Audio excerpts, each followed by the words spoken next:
Hey friends, welcome back to the Invitation Podcast. Kyle here, Phil over there. We're doing the StreamYard thing. We're making it happen for you in this busy season, and we couldn't be more excited because today's podcast, Season 3, Episode 7, this is going to be a roller coaster. We're jumping into Judges here. But let me just ease off the excitement just a little bit so Phil can give us a recap of episode 6, Rahab's redemption, and then we're going to jump into this. This is a really cool story. We're going to try and keep it as nice and tight and concise as we can so it fits your commute or your quiet time. But let's dive in. Phil, what do you got for us? Yeah, or the walk on the treadmill or whatever, like mowing the lawn. I mean, right. These are all the ways that I end up listening to the podcast, and we're happy to be in your earbuds or on your speakers here for the next little bit. But yeah, we covered Rahab's redemption last time in the book of Joshua. We'll be in Judges today, and we'll be in Ruth next time, and we're going to do one episode per book. And it's a kind of a mini series as I started to ponder this one on Judges here. And so with Joshua, one of the ways that we summed it up was by looking at this character, Rahab. She was a prostitute working in the walls of Jericho, but by her faith and through her wisdom of trusting the story of God of the Israelites, her willingness to act and her craftiness reminds us to bear out our own redemption, not just in our beliefs, in our mind, or in our theology, but in the very way that we live. You'll have to go back an episode to get all the details to understand why that is, but we are continuing on in the story of Judges. And Judges, man, I mean, this is a book. Joshua, it's a tough book too, because, and we discussed that tension a little bit in the previous episode, because it is known as the book of conquest. And in the way that we continue to see violence and see things like genocide, it's a troublesome book. And Judges is troublesome in a different way, because it's not full of good news. It's pretty full of bad news. And what I mean by that is the very obvious plot, even just through the first 3 chapters, right? We're going to get to chapters 4 and 5 today. But in those first 3 chapters, there's a very clear plot line. And the plot line is this: Joshua dies. He was the leader of the Israelites post Moses. And when he dies, the Israelites clamor for a new leader. They get a leader, there's peace for a while, but then they start to worship other idols, and a king takes over. And then God sends another judge, another deliverer to lead them, and then there's peace, but then they start to slip into worshiping idols again, and then God delivers them through another judge. And there's always like this quirk, or there's this kind of riddle or something new or different about each and every judge. Which leads us to chapters 4 and 5, where the eyebrow-raising moment is that the judges are women. And so these are like not necessarily the first female leaders, because I think we could intuit that in other books that we've already covered in Genesis, sure.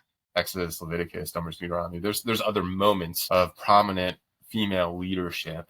And I think we covered a little bit of that in the story of Moses and his birth and all of that. But we've got these 2 female characters, Deborah and Jael. So Deborah and Jael are interesting for a whole lot of reasons, one of which that they're women. But I think we should do another lesson of Let's Get Nerdy with Names, Kyle, our new favorite segment, right? Absolutely.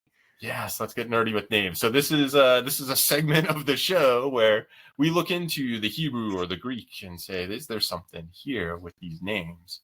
So we'll cover these names here real quick, and then we'll summarize a little bit of chapter 4, and then we'll get into some really fun stuff. So the name Deborah means bee, right? So not the verb. Yes, exactly. But the honeybee, if you will, right? And the name Jael means goat. And so, Kyle, if we're thinking with ancient Israelite agricultural lens, what do goats milk and honey? Yes, milk and honey. And so if you have read the Bible before, read the Old Testament, you've probably got some bells going off right away. But in case you haven't, well, what's important about milk and honey, Kyle? I'll put you on the spot. That was well, I guess to use the word twice, the promise of the promised land, a land flowing with milk and honey, this incredible return to a land that's just lush and has all the resources you could need to live comfortably. That's exactly right. As the Israelites are enslaved under Egypt, the front of the travel brochure is milk and honey, right? Like it is the poster that they have been entranced with and said, we are going there to the land flowing with milk and honey. And so you've not only got these leaders in Deborah and Jael that are sticking out because they're the only female judges in the book, but their name meaning is the meaning of the symbols of the promised land that they have already entered and done a lot of conquering. But now that they're there, they need delivered again, right? And that's what the pattern of the book of Judges goes over and over again. And so there's kind of this hope that I think would spring up in the readers or the listeners of, oh, okay, well, maybe this is unexpected, but their name meanings mean that they're going to produce milk and honey for the Israelites here. So I highlight this because it heightens the plot, it heightens our awareness, and it signals to us there's something here of deliverance. There's something here of promise. There's something here that we should really pay attention to, in particular about the Israelites' experience in the promised land and the promises of God towards them. So with that, I am going to summarize the first 15 verses of chapter 4, if you happen to be following along with a Bible. And then I'm going to have Kyle read most of the rest of chapter 4, and we'll have some dialogue from there. So what we have here is Deborah. She's highlighted as the leader, the judge of the people, and she takes a man named Barak, I think is the pronunciation there. And Barak is the general of the armies, and she says, you're to go and take on the general Sisera of the enemy army. And he's like, only if you go with me. And Deborah's like, that's fine, I'll go with you. But Sisera himself, his life will be handed over to a woman because of the course you took here. So it was almost kind of like this knock on his sort of lack of faith in God, in himself, in the armies, but also Deborah just kind of being a judge and making a call and saying, well, fine then, yes, I will go with you, but then the life of the opposing general is going to be delivered to a woman's hand.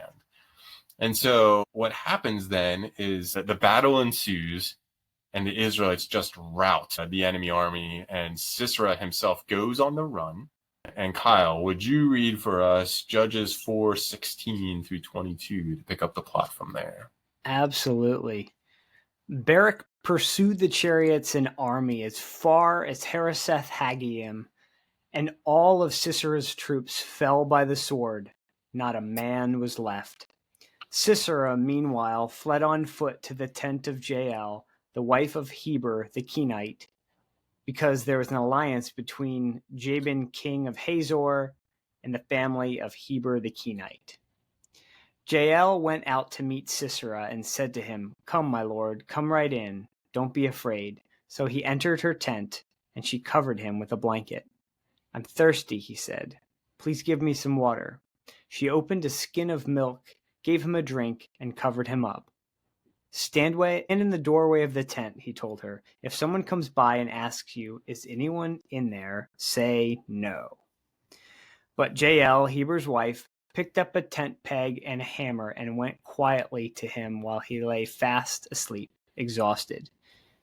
She drove the peg through his temple into the ground, and he died. Just then, Barak came by in pursuit of Sisera, and Jael went out to meet him. Come, she said, I will show you the man you're looking for. So he went in with her, and there lay Sisera with a tent peg through his temple, dead. Yeah, I love how that verse ends, that passage ends, dead. Dead.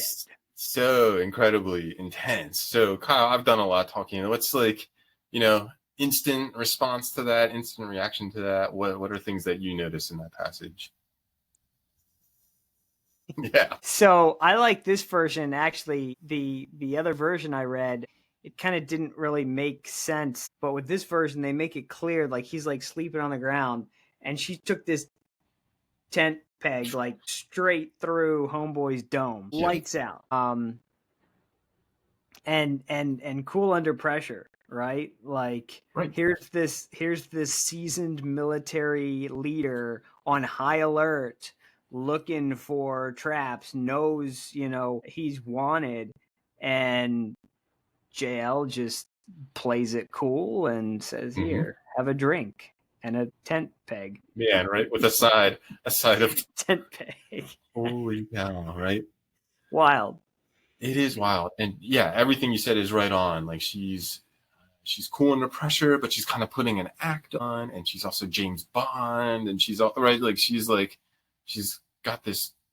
We don't know much more about her than this, and yet there's so much to her character displayed in such a short passage through the Bible. It's obvious that the tent peg part just stands out because it's vicious, it's violent, it's something that once it's in your head, no pun intended, it's something that you can't there. you can't unimagine. But Kyle, did you notice he requests water, but what does she give him? Yes, a little bit of milk. And what do you remember her name meaning?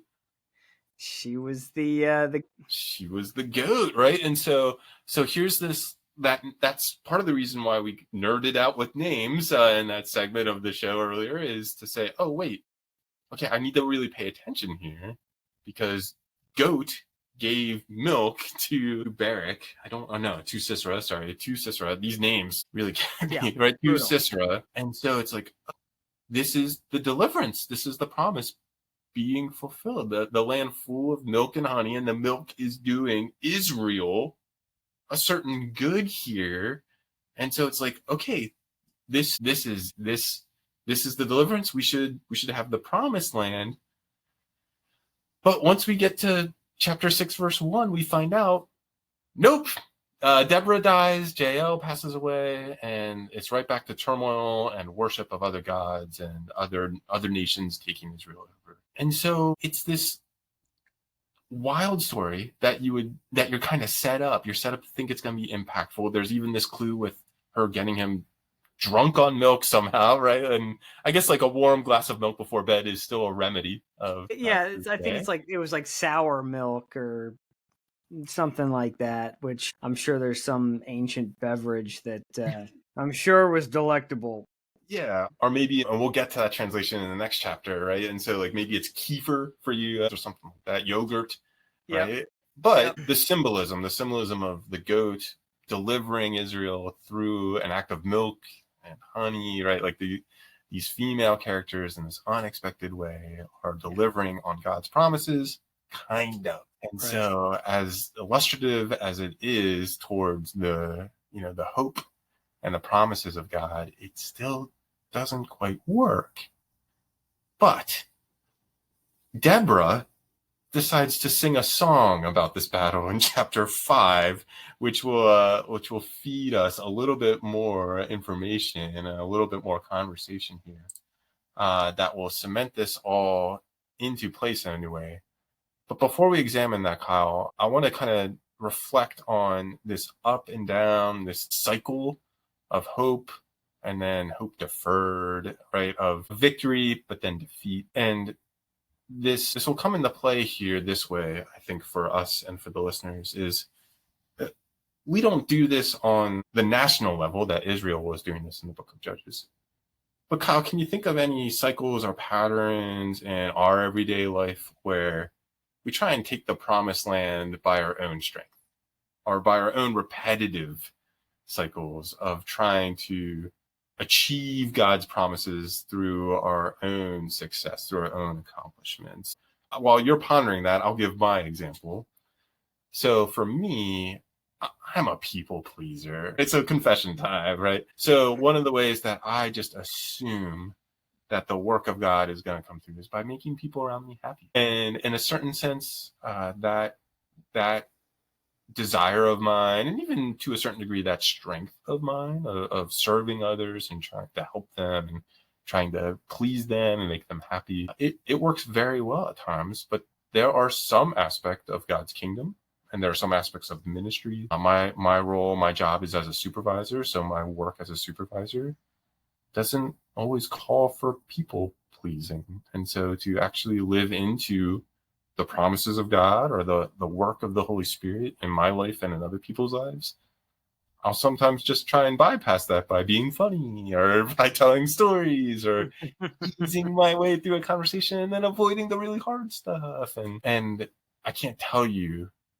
the number of times in my life now where had I just said the hard thing the first time, the Spirit of God would have moved quicker, right? Like it's just obvious in hindsight. The Spirit of God would have produced more fruit earlier, or I would have had less regrets about how that relationship worked out or how that jobs aspect worked out in the life of the staff that I was supervising. Had I just told them right away how I really felt or what God really put on my heart, it would have brought about the work of God in that time rather than me trying to people please my way into the promised land, if you will, right into the fruit that God wanted to bear in their life. And that's something that God's still working on me to this day. So what about for you, Kyle? Any cycles or patterns in your own personality or in your own life that you've seen or maybe that you've witnessed in others? Yeah, no, I mean, I think that this is something that if you have got some good self-awareness, even on a minimal level, you realize that you want to take the surroundings that you have and try and work them into some outcome for your good. And so essentially we're circumventing what God has promised us, that he's going to work things for good on our behalf, but we try to manhandle these things ourselves. And I think, you know, even just from a drive perspective, again, you've got to pay attention to these things because, like you said, there can be kernels of good in these things. There's certainly a lot of good in a pursuit of excellence, of success, especially if you're, you know, stewarding those resources properly. But at what cost, right? At what cost? And if we're truly trusting the Lord, let's say we're seeing forward movement, but where would we have been if we had just listened, right? If we were obedient, if we were patient, right? And patient, just for all of my self-improvement gurus out there and aficionados, myself included, patience doesn't mean sitting around doing nothing, right? It can still mean working very hard, but continuing to take soundings, continuing to go back to the Lord in prayer, to actually have that rhythm of pausing and listening to hear what the Lord wants from us. There's a much deeper dive behind there, but I think that's enough for this particular case. Yeah, really good. And one of the things, you didn't quite word it this way, but one of the things that I hear in that is it's most dangerous when you're still doing it in the name of the promises of God, right? So it's like, and that's what I do too. It's like, well, of course I'm going to be kind because that's what God is like, but it's not what God was asking me to do, right? And it's not how God's going to help deliver that person or bring about the fruitfulness of the promised land in their life, right? So when it's at its worst, when we rubber stamp it with this is God's will, or this is how God wants to bring about his promises. Yeah. At worst, or at least, it's limiting us from experiencing what he really has in store for us in all of its richness. And at its worst, it's an outright, you know, we're lying to ourselves and others and God, you know, and that can go to a pretty ugly place pretty quickly if we aren't paying attention and don't have good discernment around those things. So one more thing, a handful of things really quickly that I'll throw in there too before we get to Genesis. Genesis is always on my mind. To Judges chapter 5 is some of the other ones that I've witnessed are kind of this success orientation that is so popular right now and kind of infects the church, where we get so focused on like church growth and church growth models and multiplying ministries and things that are frankly good and things that I actually study and try and help my staff accomplish, right? So they're not bad.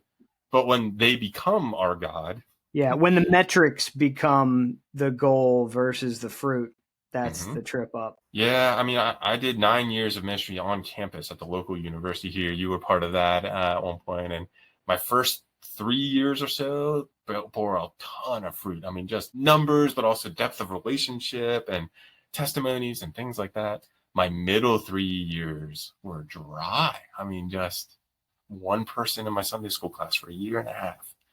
6 people coming to the conference I used to bring 40 or 50 to.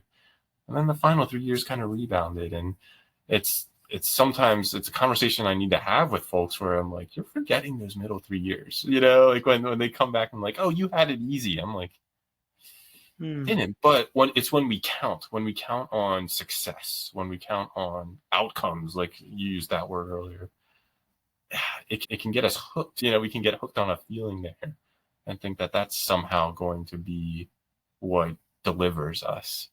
We don't have genocidal violence too much in the name of Christianity anymore. I mean, there were the Crusades a couple hundred years ago and stuff like that, so I'm not going to try and like gloss over that. But there's other forms of violence that's often around coercion or belittling, or if I may, even like political power that we try and like join ourselves to.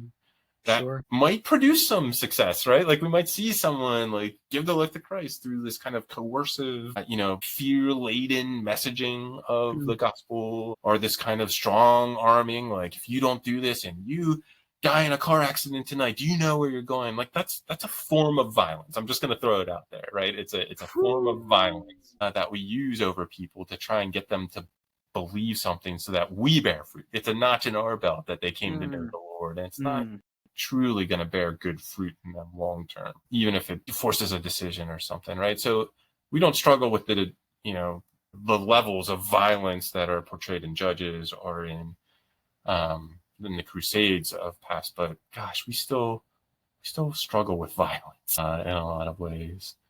So those are a few other ones that I've witnessed where it's these cycles, and the success stuff has brought down many a leader because they've got bones in their closet and they've got things they're hiding in the name of success. They don't want to ruin the success. And then I've also seen ministries just kind of get spoiled when there's this coerciveness attached to it. It's like, is that really bearing the fruit we want? Right. And that's before even digging into what strong narcissistic leaders can do specifically in a church, nonprofit, whatever environment where many of those traits are seen as leadership traits and some of the darker qualities are missed. If you really want to dive down that rabbit hole, I would recommend The Other Half of Church. That's going to be a good one. I don't know if I have that up there. I think I do. Yeah, we'll have to present that info. But yeah, The Other Half of Church, you'll find it. Dr. Jim, I think it was. I'll put it in the show notes. I'll make sure the information's there, and there you go. People can find it online. But that actually, that's right. And further reading and resourcing to that's actually a good segue here, because one of the things I wanted to mention here is these actions and this story that we read so far of Deborah and Jael. The book of Judges doesn't come right out and say, this was good, this was bad, this was of the Lord, this was not of the Lord, right? And so I think sometimes we read the Bible in a way that we just have a default assumption. Well, this must have been the good thing to do, and that's not necessarily great Bible reading. And maybe that's another podcast for another time, now I think about it. But one thing that does happen here, right? So we're kind of left questioning, like, is this good leadership if it doesn't produce fruit, right? Like once Deborah and Jael pass away, like what good is that tent peg through Sisera's temple? What good is that whole lesson with their names and all that? Because it doesn't last. But what does last is this song. The Song of Deborah has this peculiar verse in it that floored me today as I was preparing for this episode. And so you're all y'all are going to go down a rabbit hole with me here for a little bit. So Kyle, if you wouldn't mind reading Judges 5:24-27 for us. This whole chapter here is this it's this victory song, which we don't we don't relate too much to that in today's day. We don't sing songs about victories in battle, but this was I shouldn't say really, but it was a pretty common practice to kind of record history through song or through art of some kind, and then that was how you remember the details. Well, and it's interesting too, because I think there's certain like iconic anthems that if you play to certain age groups of people, they're gonna get amped up, right? I think there's something in all of us that wants that the trumpets to blow, the bass to pump, and right. have something to cheer for. So we're jumping in. This song starts, I believe, at the beginning of the chapter, and we're jumping into verse 24, and I'm going to take it all the way down through 26. That's right. She crushed his head. She shattered and pierced his temple. At her feet he sank. He fell. There he lay. At her feet he sank. He fell. Where he sank, there he fell. Dead. There it is again. Yeah, I didn't notice that it ended on that word dead like it did in the previous chapter until just now as well. So here we are again, right? Like this, not only is the drama of what we read in chapter 4 it's like out of a movie, it's out of a James Bond flick or something like that. The song as well is like, it gets in you of like, whoa, like this woman is blessed, and with her right hand she struck him down. I mean, we're like really operating in the cinematic here and in the dramatic. At her feet he sank, he fell. It's like building up and really roaring into this chorus. But Kyle, I had this moment today as I was reading this and going through the chapter in verse 24 that I want to take us on a little ride here. So in verse 24, it starts with, most blessed of women be Jael, the wife of Heber the Kenite, most blessed of tent-dwelling women. And I was like, have I heard this before? And so I get on Google and I'm going on Bible Gateway. And Kyle, if you wouldn't mind, are you good to read Luke 1, verses 42 to 45? If I find it, yeah. So while you're finding it, Luke 1 is the beginning of the Gospel of Luke, and we haven't done too many fast forwards to the time of Jesus, but this one's just too good to miss here. And in the plot here, Mary is pregnant with Jesus, and she's on a little sojourn to visit her Aunt Elizabeth in her pregnancy. So Aunt Elizabeth is also pregnant with John the Baptist. And so, Kyle, if you're good with reading, I think these are the verses. Yep, verses 42 to 45. This is Elizabeth's response to Mary. Here we go. In a loud voice, she exclaimed, "Blessed are you among women, and blessed is the child you will bear. But why am I so favored that the mother of my Lord should come to me?" Is there more there? No. Yeah, read 44 and 45 as well. As soon as the sound of your greeting reached my ears, the baby in my womb leaped for joy. Blessed is she who has believed that the Lord would fulfill his promises to her. Oh my goodness. Kyle, I fell out of my chair when I read this, and here's why. So in the Song of Deborah that we read, twice it says that Jael was blessed. And in the exclamation here that Elizabeth gives to Mary, twice she is blessed, right? But not, so that was like dinging all the lights and all the bells for me. But then I got real nerdy here. So the Old Testament is written in Hebrew, the New Testament is written in Greek, and there's some exceptions to that, but we have a Greek translation of the Old Testament called the Septuagint. And I was like, I wonder if there's any similarities in the Greek. And so the phrase in verse 42 here in Luke 1 of blessed are you among women, it's the exact wording in Judges 5:24, most blessed of women be Jael. It's literally word for word in the Greek. the same exact words. Wild. So here, okay, so I'm just gonna lay it all out there, Kyle. I'm just gonna give my mini little sermon here in 2-minute form. Break it down. So in Judges, we've got Deborah and Jael, these two women that their names imply that they're going to bring deliverance for Israel, even though they already have been delivered into the promised land. The promised land hasn't gotten into them. And so you've got goat and bee bringing milk and honey through violence and through like the tent peg and the milk thing. And they're singing a song about it, and it doesn't last. And then you fast forward, who knows how many years? I didn't look it up, but 1,000 years or so. You fast forward and you get two women again. You have two women again, and they've got deliverance, not through violence, not through trickery, but through the promises of God in their womb, in the tent of their body, rather than in the tent of violence and trickery, right? And the blessings are there, but the blessing isn't a battle cry of a song. It's two expectant mothers bearing the fruit of their womb rather than bearing the fruit of their name.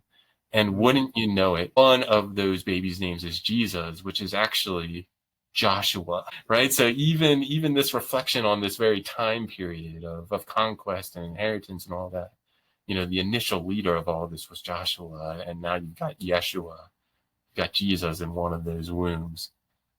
And Kyle, this is where I get to every time I start thinking about that. This is the third time I've talked through it now today, and I just can't believe it. I can't believe that it worked out that way. What's your response to all this while I gather myself again? For me, this is one of those beautiful treasures that you dig for. And I think you and I actually, touched on this in early episodes, that this is a journey. This is not a checkbox. This is a relationship that deepens and strengthens, and like a relationship with a close friend or a significant other. Things continue to unfold if you're paying attention and you don't take that relationship for granted. You continue to invest, right? The old the grass is green where you water it is certainly true. And so when you deepen your relationship with the Lord and you dive in and you invest this time to dig into this dusty old book, all of a sudden, there's new things here. This is a new experience, and you've been reading this book for quite a few years, right? Yeah, so 22 years now. And then not only this isn't just some coincidence.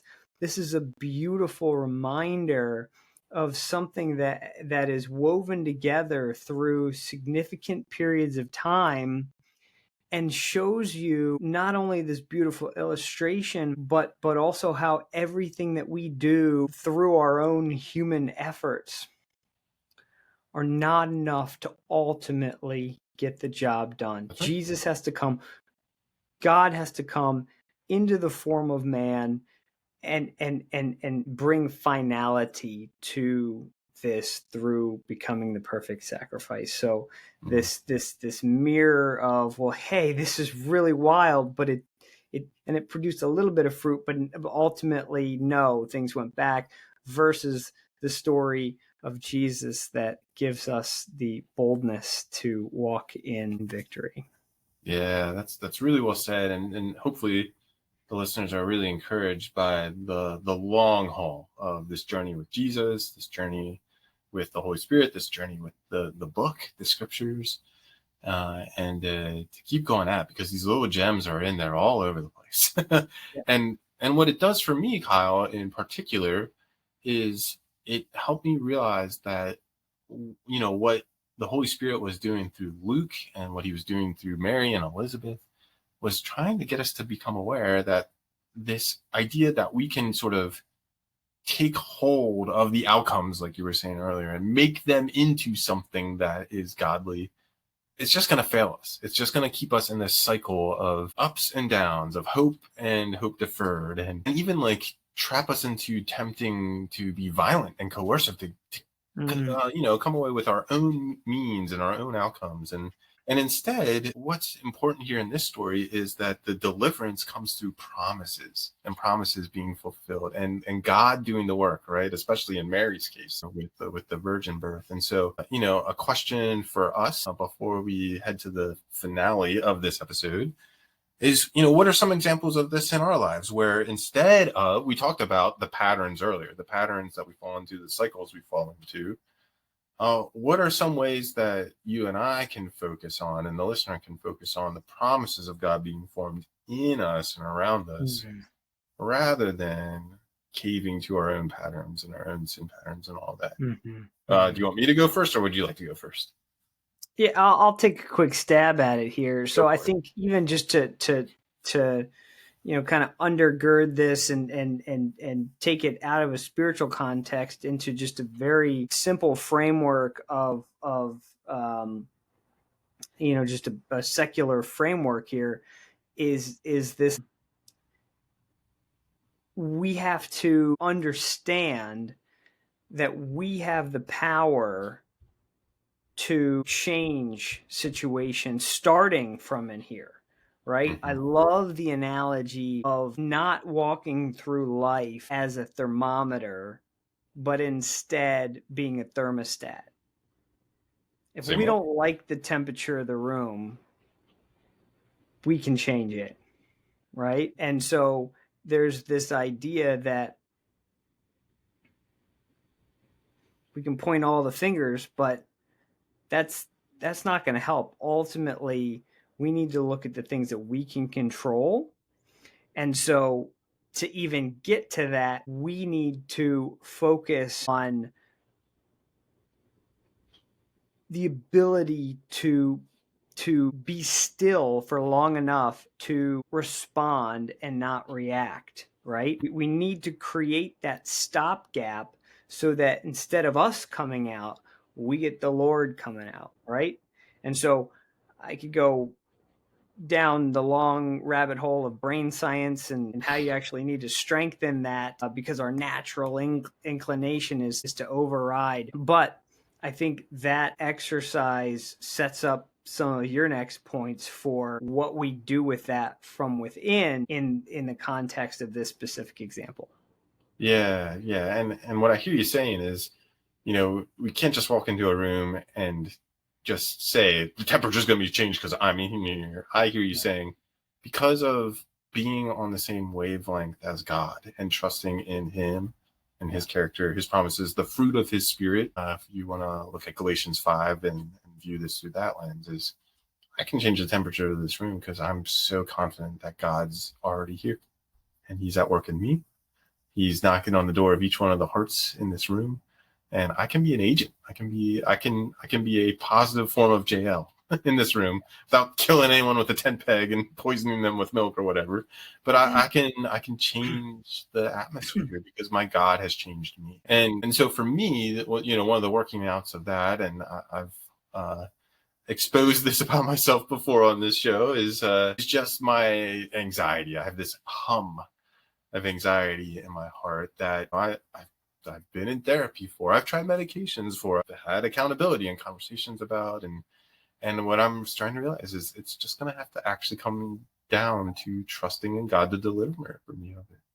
And that's something that has to work in me. It's not something that I can just accomplish. I've tried accomplishing that now for decades. And I think I'm finally getting to the end of myself. I've had my own sort of judges cycles now with anxiety, and I keep losing the battle. And I keep coming back to control, and I keep coming back to thinking I can people please my way through anxiety. I can force good outcomes and solve my anxiety that way. And it's not working, Kyle. It's just not working. And so for me, like, I have to look to the promises of God to care. He cares for me. I have to trust that, everything in the end will be renewed and transformed, and the things of this world will pass away that need to pass away, and the things that will bear fruit, and have confidence in that in the here and now. And so, there's a bunch of different ways we can apply this, right? Like parenting is another prime example that you and I like to feed on here, where it's like, you can't just control your kids in their obedience. I mean, we've both probably had our hand at trying that of elevating our voice and, and using various discipline methods and stuff. But well, take that a bit further, right? Go ahead. It's just like we talked about.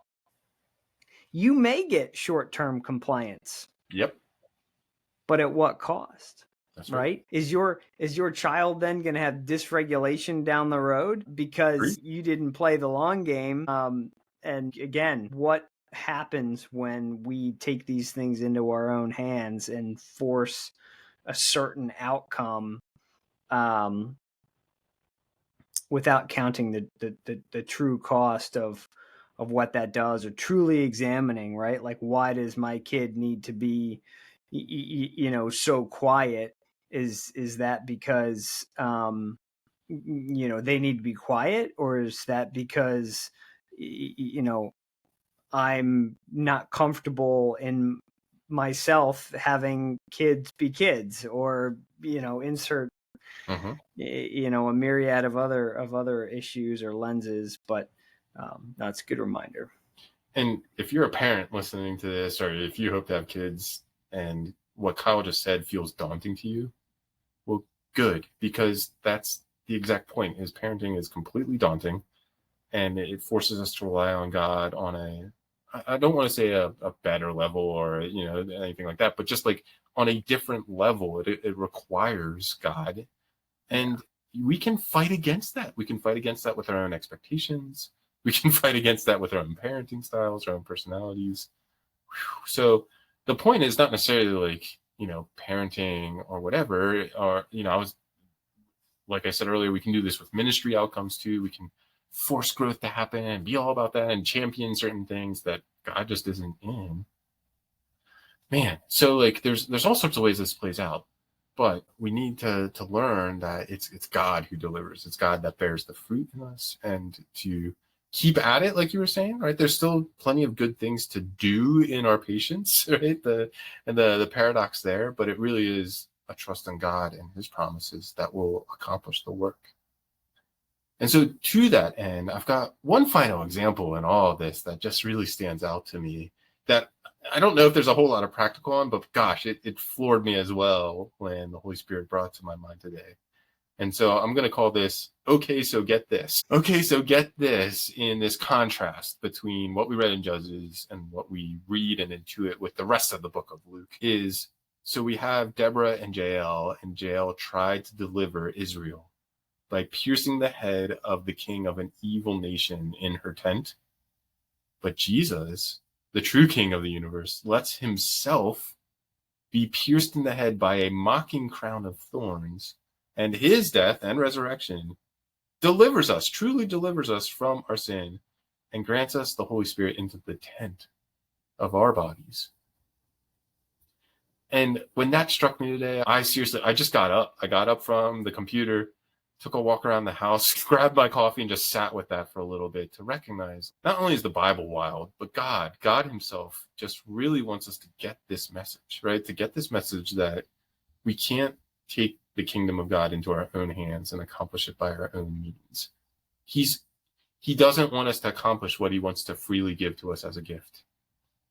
And yeah, say that again for the people in the back. I hope I can. He doesn't want us to try to accomplish what he wants to freely give us as a gift. Yeah. And so, the peace, the fruits, the hope, the happiness that he longs for us to have is not going to be wound up in our successes. It's not going to be wound up in coercing others. It's not going to be wound up in any form of violence. It's not going to be wound up in any political victory or loss or defeat of someone else. It's not going to be tied up. And the story of Deborah and Jael tells us that. It tries to, at least, right? It really tries to tell us that. And then when you find this little link to Luke 1 and most blessed be you, and these two women being deliverers, but not through violence, but through embryos, through fetuses, right? Like, and then one of those fetuses is also going to be pierced in the head, but actually delivers. I mean, it's just, there is no better story, right? There are plenty of good stories out there, plenty of motivators, but you literally will not find a better motivator to live according to the ways of God than Jesus through these contrasts. So anything you wanna add there, Kyle, before we get to our invitations? Good. Let's invite away. So here are the invitations, and then Kyle, I'll just close with the benediction since we're running a little over time. So here are what we're invited to. We are invited to examine our self-destructive cycles that we think are delivering us. Oh man. We are invited to see that God gave us Jesus to show us not the way to the promised land, but to form the promised land in us. And we are invited to trust in God's promise to be the true deliverer by his own grace and mercy, not by our accomplishments. So may you trust in the pierced King of heaven to deliver us from our self-destructive cycles and deliver us into the promised land of living by his promises, empowered by his very Spirit. Thanks, friends. We'll see you on the next one. Thanks for listening to the Invitation Podcast. If you enjoyed this episode and you'd like to help support the podcast, kindly invite others, see what I did there, Kyle, to listen in by sharing it with a friend, posting about it on social media, or even leaving a rating and a review. To catch all the latest and greatest, give us a follow on Instagram, Facebook, or X at The Invitation Pod, and help us share the invitation with others. Thanks again. We hope you'll tune in to future episodes.